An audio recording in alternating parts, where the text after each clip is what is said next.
Back to silent learning. Akhila miss ആണ്. നമ്മുടെ മലയാളത്തിലെ നമ്മുടെ അടുത്ത ചാപ്റ്റർ ആയിരുന്നു പൂവ് ചിരിച്ചു എന്ന് പറയുന്നത് അല്ലെ. അപ്പൊ ഈ ഒരു ചാപ്റ്റർ എന്ന് പറയുന്ന സമയത്ത് നമുക്ക് എല്ലാവർക്കും ഇഷ്ടമാണ് പൂക്കൾ. ചിലപ്പോൾ നമ്മുടെ വീട്ടിലുണ്ടായിരിക്കും, ഇനി അതല്ലെങ്കിൽ നമ്മൾ കാണുമ്പോഴൊക്കെ ഒരുപാട് ആസ്വദിക്കുന്നതാണ് അല്ലെ. അപ്പൊ പൂക്കളെ പറ്റി പറയുന്ന സമയത്ത് എല്ലാ പൂക്കളും കാണാൻ ഒരുപോലെയല്ല, ഒരുപാട് വ്യത്യാസമുണ്ട്. ഇപ്പൊ ഒരു എക്സാമ്പിൾ പറയുകയാണെങ്കിൽ ഒരു ചെമ്പരത്തി പൂ നമ്മൾ നോക്കുകയാണെങ്കിൽ, ചെമ്പരത്തി എന്ന് പറയുമ്പോൾ തന്നെ എന്താണ്, ഒരുപാട് വ്യത്യസ്ത നിറത്തിലുണ്ട്, വ്യത്യസ്ത ആകൃതിയിലുണ്ട് അല്ലെ.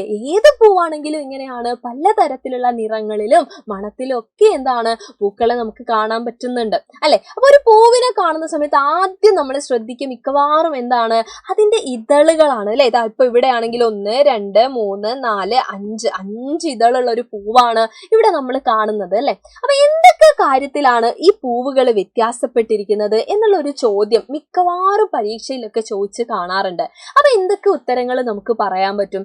നിങ്ങൾ നോക്കിയേ, ഇപ്പൊ ഞാൻ പറഞ്ഞു ഇതൊരു 5 ഇതളുള്ള പൂവുകളാണെന്ന്. എല്ലാ പൂക്കൾക്കും 5 ഇതളാണോ ഉണ്ടാവുക?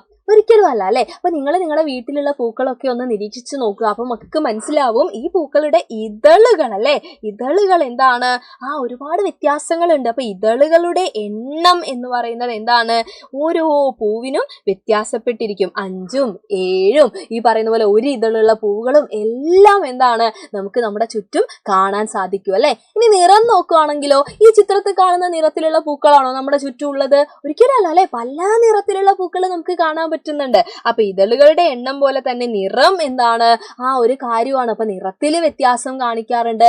ആകൃതി അല്ലെ, ആകൃതിയിൽ എന്താണ് വ്യത്യാസം കാണിക്കാറുണ്ട്. പൂക്കൾക്ക് എല്ലാവർക്കും ഒരേ മണമാണോ? ഒരിക്കലും അല്ല. അപ്പൊ മണം എന്ന് പറയുന്നത് നമുക്ക് എന്താണ്, ഏതൊക്കെ കാര്യത്തിൽ വ്യത്യാസം ഉണ്ട് എന്ന് ചോദിച്ചു കഴിഞ്ഞാൽ നമുക്ക് പറയാൻ പറ്റും. ഇനി അതിന്റെ വലുപ്പം നോക്കിയേ, കുഞ്ഞു പൂവ് മുതൽ വലിയ പൂക്കൾ വരെ നമ്മുടെ ചുറ്റുപാടും ഇല്ലേ. അപ്പൊ വലുപ്പത്തിലും എന്താണ് വ്യത്യാസമുണ്ട് അല്ലെ, വലുപ്പത്തിലും വ്യത്യാസമുണ്ട്. ഇലകളുടെ എണ്ണത്തിൽ വ്യത്യാസം ഉണ്ടായിരിക്കും. ഒരുപാട് രീതിയിൽ നമ്മുടെ പൂക്കൾ എന്ത് ചെയ്യുന്നുണ്ട്, വ്യത്യാസപ്പെട്ടിരിക്കുന്നുണ്ട്. അപ്പൊ മക്കൾക്ക് മിസ് ഒരു ടാസ്ക് തരുവാണ്. എന്താ ടാസ്ക് എന്നറിയാവോ?